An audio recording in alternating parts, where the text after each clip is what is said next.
There is a strange irony at the heart of human progress. The more knowledge we acquire, the less peace we seem to feel. We can map the stars, split the atom, decode the genome, and yet, we struggle to sleep.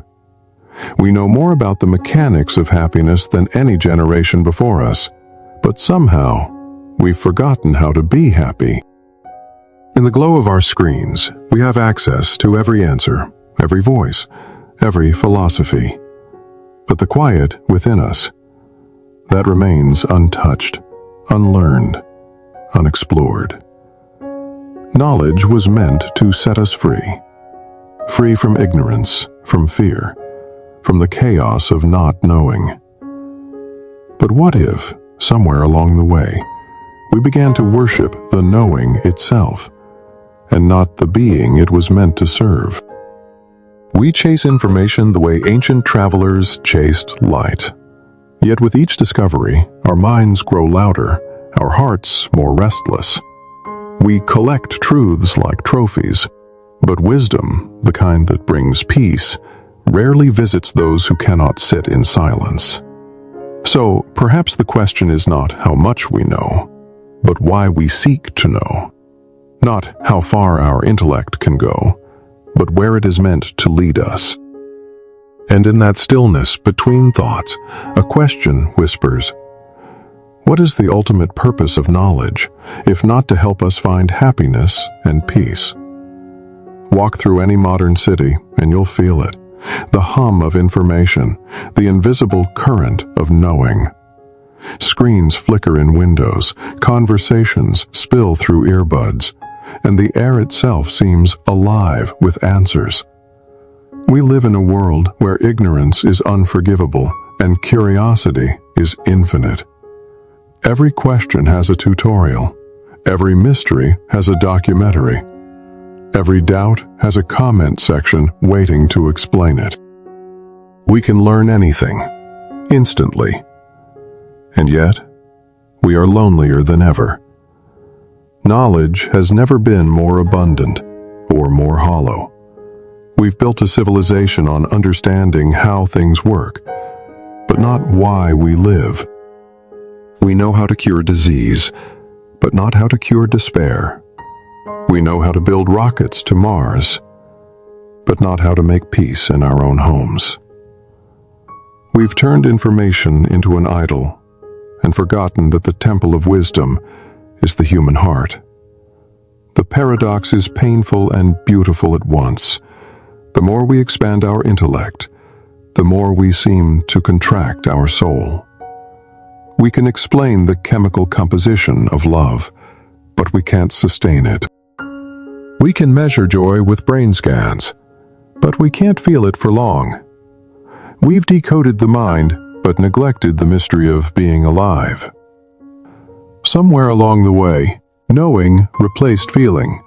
We became fluent in theories of happiness, but mute in the language of peace.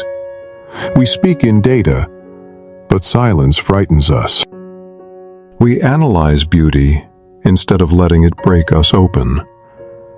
And perhaps the cruelest part, our endless pursuit of knowledge has made us more anxious, not more certain. Because the more we know, the more we see what we don't. Each answer opens 10 new doubts. Each discovery reminds us how much lies beyond our grasp. In our hunger to master the world, we have lost the art of trusting it. We scroll through the wisdom of centuries, Lao Tzu, Aristotle, Rumi, all at our fingertips. But wisdom doesn't download.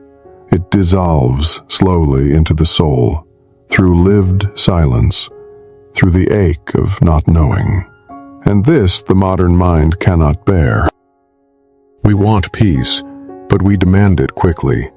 We want understanding, but we fear the path that leads there, the path of humility, surrender, and stillness. Because stillness feels like ignorance, silence feels like failure. But maybe, just maybe, that's where truth begins. not in the libraries of the world, but in the quiet that no algorithm can touch. Maybe the mind was never meant to be a master, but a bridge leading us from information to understanding to peace. And if that's true, then perhaps our greatest task is not to fill our heads, but to free our hearts. Because knowledge is power, yes. But wisdom is peace. And so the question deepens. If knowledge was never meant to end in knowing, what was it meant to awaken? Knowledge by itself is like light without warmth, brilliant but cold. It illuminates everything, yet leaves the heart untouched. Wisdom, on the other hand, is light that heals. It doesn't just reveal, it transforms. And perhaps this is the subtle distinction we've lost in our modern world. We've mistaken knowing for understanding, and understanding for awakening. But the truth is, knowledge fills the mind, wisdom empties it. Only an empty mind can feel peace. From the beginning of civilization, humanity's quest for knowledge has been sacred. The Greeks carved it into philosophy, the Indians into meditation, the Chinese into balance. Every culture sought to know, but the aim was never information. It was transformation. Socrates did not ask questions to collect answers. He asked to dissolve illusion. Buddha did not meditate to discover facts. He meditated to uncover silence. Lao Tzu did not speak to explain. He spoke to remind us that what cannot be spoken holds the deepest truth. So, where did we lose our way? When the printing press was born, knowledge multiplied. When the internet arrived, it exploded. But as it expanded, the human heart, the vessel that once contained awe, began to shrink beneath the weight of too much knowing. We learned how to optimize, analyze, quantify, but forgot how to feel. And yet, the purpose of knowledge has always been inner peace, not efficiency, not superiority, not control, but peace. Think of it this way. The true purpose of learning is not to dominate nature, but to dance with it. Not to explain life, but to live it with clarity and compassion. Every piece of knowledge is a doorway, but the destination is not the fact. It's the freedom that follows. When you truly understand something, not just intellectually but inwardly, it sets you free from confusion. And freedom, inner freedom, is the beginning of peace. Yet we live in an age where intellect has become an armor. We use knowledge to protect ourselves from uncertainty.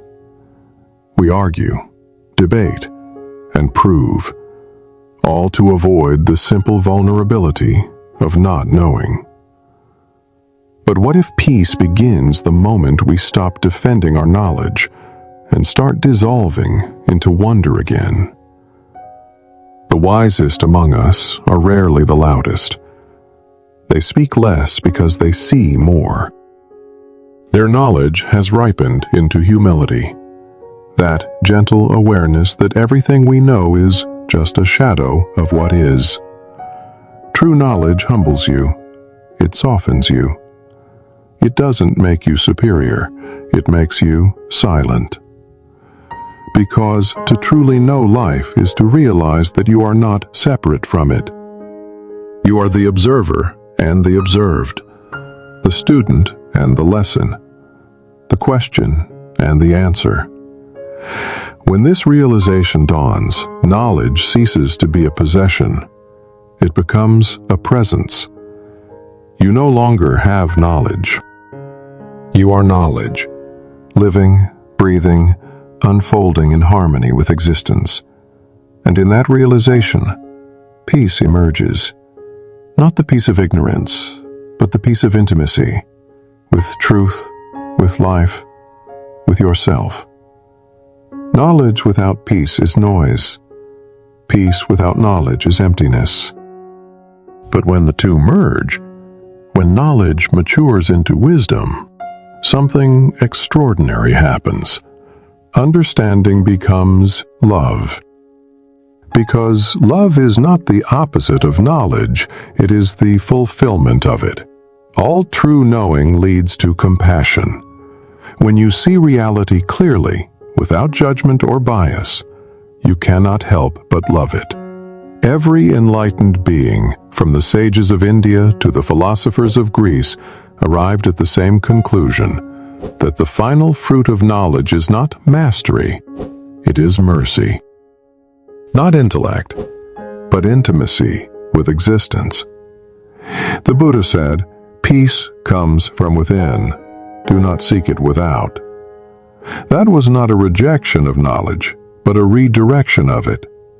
He was pointing us inward, reminding us that no amount of external learning can substitute the inner seeing of truth. In our schools, we learn facts. In our lives, we learn pain, but only when we begin to listen, truly listen. Do both merge into understanding.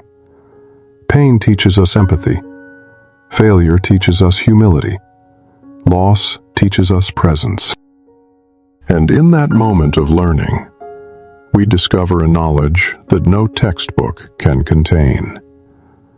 It is the knowledge of stillness, the wisdom of acceptance, the peace of simply being alive.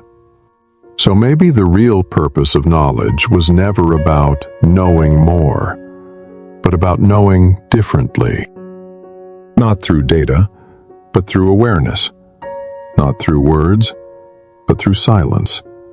Because silence is not ignorance, it's understanding beyond thought. When the mind quiets, truth is revealed not as something to be learned, but as something already known.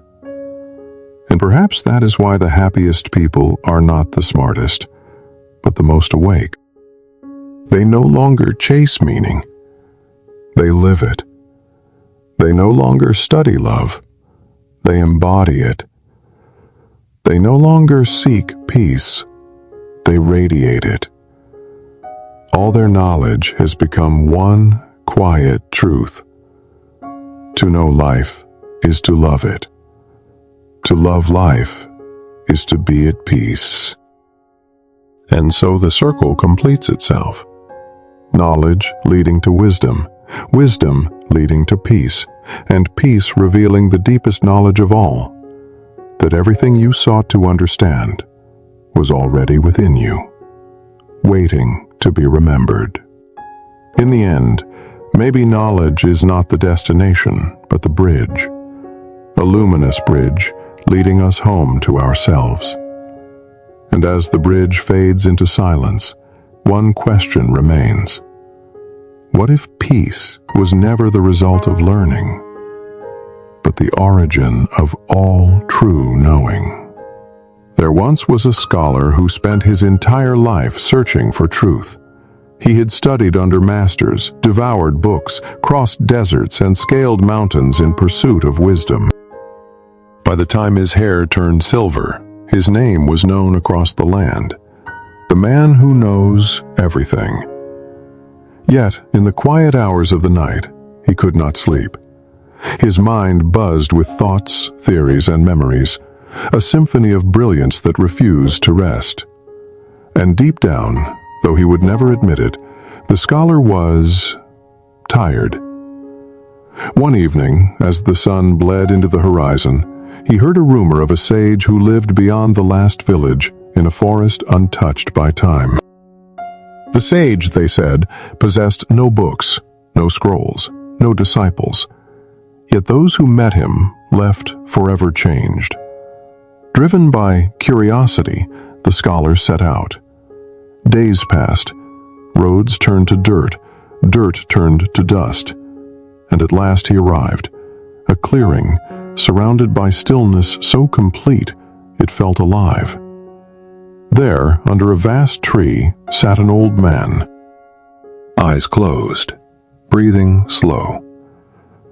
No library, no temple, only silence. The scholar bowed deeply. "Master," he said, "I have studied the words of every teacher. I have read all the sacred texts. I have spent a lifetime seeking truth. Please, tell me what I have missed." The sage opened his eyes. They were neither kind nor stern, only clear, like still water. He said softly, "What is it you wish to know?" The scholar hesitated. "Everything," he said.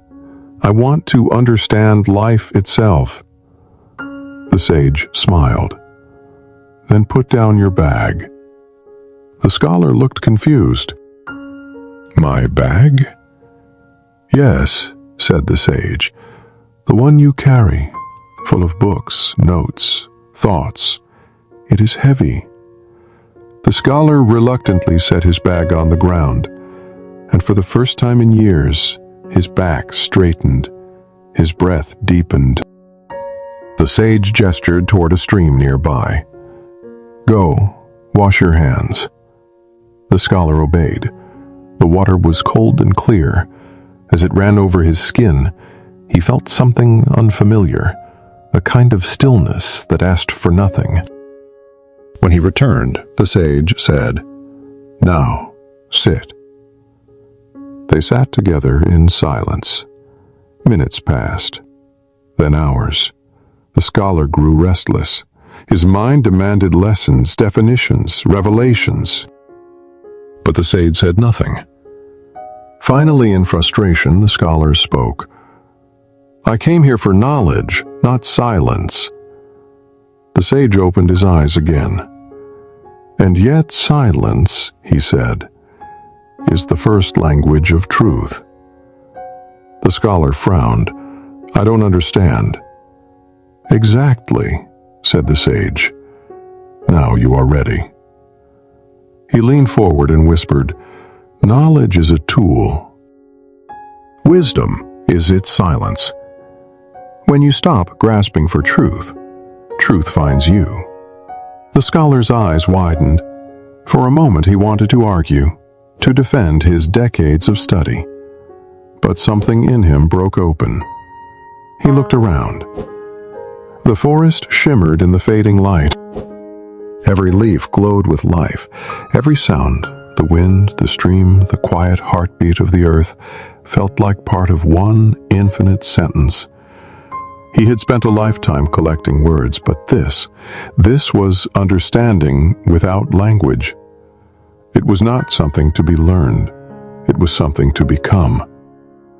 As night descended, the sage spoke once more. "You have carried knowledge as a burden. Let it now become your breath." The scholar closed his eyes, and for the first time in his life, he did not think. He did not analyze or measure. He simply was. When he opened his eyes again, tears streamed down his face. He understood now. Not with his mind, but with his being. Knowledge was never meant to fill him. It was meant to free him. And in that moment, the forest, the stream, the sage, all dissolved into one vast, peaceful silence. When the scholar finally rose to leave, he left his bag behind. He did not need it anymore. As he walked back through the forest, a thought, or maybe a prayer, drifted through his heart. All my life I sought to know, but only when I stopped seeking did I understand. And somewhere behind him, the sage smiled, whispering into the dusk, "Now you carry the only knowledge worth having, the knowledge that leads to peace." There's a quiet moment that comes after great realization. Not loud, not triumphant. It's not the sound of victory. It's the silence that follows surrender. The scholar's story is our story. We too have spent lifetimes chasing meaning through knowledge, gathering facts, collecting wisdom quotes, analyzing every shadow of existence. We've filled our minds to the brim, hoping that one more insight, one more book, one more voice will finally give us peace. But peace doesn't come as a conclusion. It arrives when the need to conclude dissolves. In the scholar's stillness, we see a reflection of ourselves. The moment when knowledge stops being a tool of control and becomes a doorway to humility. He didn't lose his learning, he outgrew it. And in that growth, he found something the mind cannot manufacture: presence. Think about it. We've been taught to see knowledge as progress, as the path to power. But what if the final step of knowing is letting go? What if the greatest mind is not the one that knows the most, but the one that knows when to stop searching? There's a hidden beauty in that stillness. When you stop trying to grasp truth, your hands are free to feel it. When you stop trying to understand life, you finally start to live it. Because life was never meant to be mastered. It was meant to be met. And perhaps this is the quiet revolution humanity has yet to embrace. That wisdom is not the crown of intellect, but the softening of the soul. That the mind, no matter how brilliant, is just the lamp, not the light itself.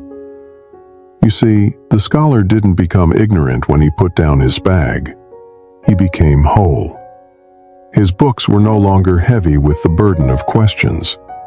They became seeds of gratitude, planted in the soil of silence. Maybe that's what every human heart longs for. Not more knowledge, but a gentler way of knowing. Not more facts, but more truth. Not more theories, but more tenderness. We build our lives like libraries, organizing, labeling, perfecting. But one day, we realize that the shelves of the mind can't hold what the heart was born to feel. And when that day comes, when the intellect bows to wonder, we experience the rarest kind of intelligence: peace. Because peace is not the absence of thought. It's the presence of understanding that goes beyond thought. It's the moment when you see that knowledge was never meant to end in achievement, but in awakening. So maybe this is the hidden purpose of every lesson you've ever learned: to lead you back to yourself. To help you see that the final truth is not out there, but quietly waiting within. When you reach that point, you no longer seek to conquer the world. You begin to love it. Not with the mind's precision, but with the heart's knowing. And that is the moment knowledge fulfills its purpose. Because the end of knowing is not ignorance. It's peace. And in that peace, the world finally becomes what it was always meant to be. Not a puzzle to solve, but a presence to embrace. So, here we are, at the end of the search, not because the answers have been found, but because the need for answers has softened. Knowledge, in its truest form, was never meant to separate us from life. It was meant to guide us back into it. To know something deeply is to love it quietly. To understand the world is to stop trying to control it, and to master the mind is to allow the heart to lead. Perhaps the final purpose of all learning is not achievement, but alignment, a return to harmony with the rhythm of existence. Because peace doesn't appear when we have learned everything. It appears when we finally remember what cannot be taught.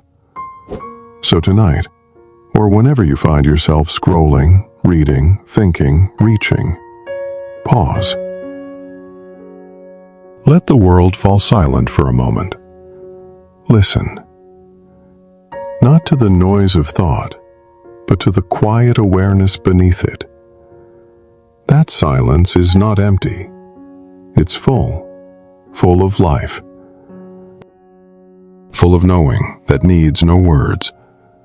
And in that stillness, you'll realize what the scholar finally learned, that the purpose of knowledge was never to fill the mind, but to free the soul. So breathe, look around, feel the simplicity of being alive. For the greatest wisdom you will ever know is already here. When knowledge becomes love, peace begins.